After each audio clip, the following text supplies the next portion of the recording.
Welcome back to the class 10th lesson second of the footprints. अब हमने पढ़ा था कि किस तरह से जब वो एक दिन पैसे लेके आता है 600 और अपने मैट्रेस के नीचे रख देता है, जिसे अनिल देख लेता है और वो सोचता है कि अब मुझे अपना वास्तविक कार्य करना चाहिए, मतलब चोरी करना चाहिए, क्योंकि उसने काफ़ी समय से चोरी नहीं की थी।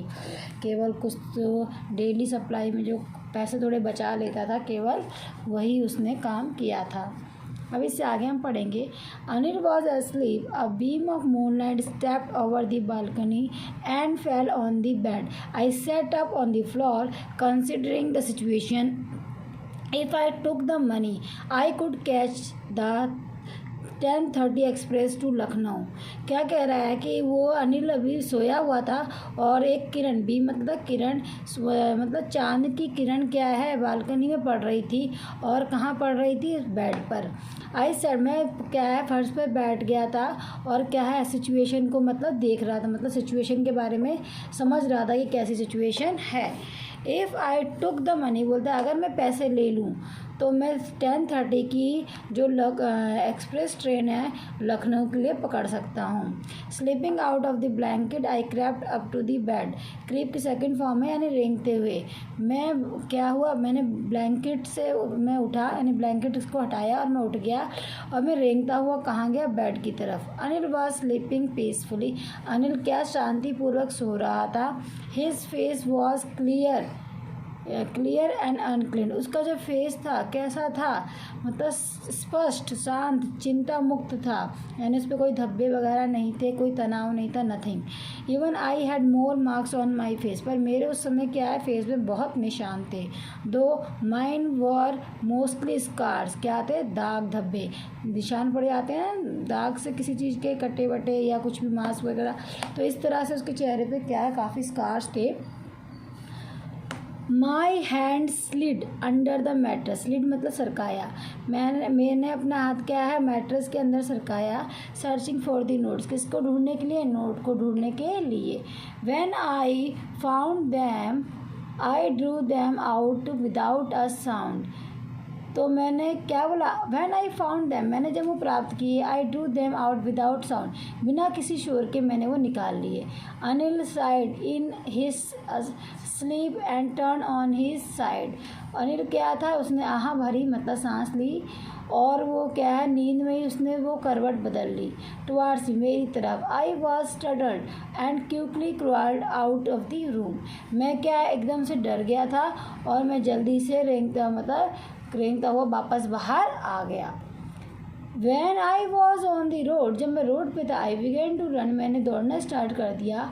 I had the notes at my waist, held there by the string of my pajama। String मतलब डोरी या नाड़ा, वो जो पजामा की डोरी में तो उसने अपनी कमर में उन पैसों को बांध लिया था। I slowed down to a walk and counted the notes। मैंने अपनी चाल को धीमा कर दिया और मैं नोट को क्या करना, गिनना लगा।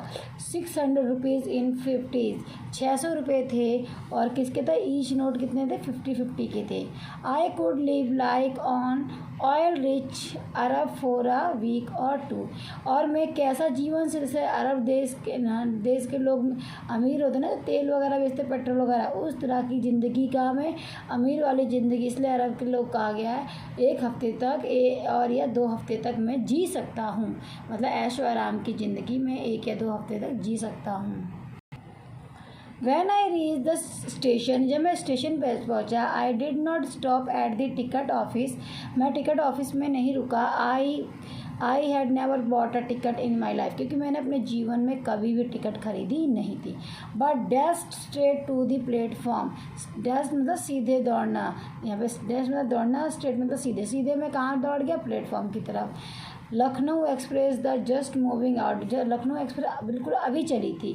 The train had still a pick up speed and I should have been able to jump into one of the carriages. Carriage मतलब जो बॉक्स होते हैं डिब्बे ट्रेन के, उनको कहा जाता है। बोल रहा है ट्रेन ने अभी स्पीड पकड़ी थी, मतलब ज़्यादा तेज़ गति नहीं थी उसकी, अभी चली थी इसलिए, और मैं किसी भी एक कैरेज में, किसी भी एक बॉक्स में जा सकता था, यानी किसी भी एक जो ट्रेन का डब्बा था उसमें जा सकता था। पर मैं हिचकिचाया फॉर सम रीज़न, किसी कारण से। आई कांट एक्सप्लेन, मतलब किसी कारण से मैं थोड़ा क्या हेजिटेट, हिचकिचाया वहाँ पर, मैं एक्सप्लेन नहीं कर सकता उसको, मतलब किस वजह से। And I lost the chance to get away, और मैंने वो चांस गंवा दिया, मतलब मैं ट्रेन पे जा सकता था बट मैं उस पर नहीं चढ़ सका। किस कारण से ये मुझे खुद ही नहीं पता। बोला कि मैं इसको बता नहीं सकता। When the train had gone, जब ट्रेन चली गई, I found myself standing alone on the deserted platform. Desert मतलब एकांत, सुनसान। वैसे तो रेगिस्तान होता है पर यहाँ पे एकांत के लिए मैं अकेला खड़ा था। मैंने अपने आप को पाया कि मैं अकेला खड़ा था प्लेटफॉर्म में। I had no idea where to spend the right, मतलब पूरे उस प्लेटफॉर्म में अकेले, जो जिसमें कोई भी इंसान नहीं था, उसमें मैं अकेला खड़ा था और मेरा कोई विचार नहीं था कि मैं अपनी रात कहाँ बिताऊँ। मतलब मेरे पे कोई थॉट नहीं था, कुछ सोच नहीं थी कि मैं पूरी रात कहाँ बिताऊँगा। I had no friends believing that friends were more trouble than help, मेरा कोई दोस्त नहीं था क्योंकि मेरा मानना था कि जो दोस्त हैं वो मुसीबत लेके आते हैं हेल्प करने की जगह, मतलब मदद तो करते नहीं है बल्कि मुसीबत लेके आ जाते हैं। और उसके बाद वो बोलता है and I did not want to make anyone curious by staying at one of the small hotels near the station, और मेरी कोई इच्छा भी नहीं थी कि मैं स्टेशन के पास एक छोटे से होटल में रुकूं, क्योंकि आपको पता है नहीं मोस्टली पुलिस वगैरह वहीं चेक करती है अगर कोई चोर वगैरह भागता है या लूटता है। The only person I knew really well was the man I had robbed, केवल एक पर्सन जिसको मैं अच्छे से जानता हूँ, और वो वास्तव में कौन था, केवल एक आदमी था जिसको मैं लूट आया हूँ। लीविंग द स्टेशन, मैं स्टेशन छोड़ के चल दिया। I walk slowly through the बाज़ार, मैं बाज़ार में धीरे धीरे चलने लगा। इससे आगे हम नेक्स्ट क्लास में पढ़ेंगे।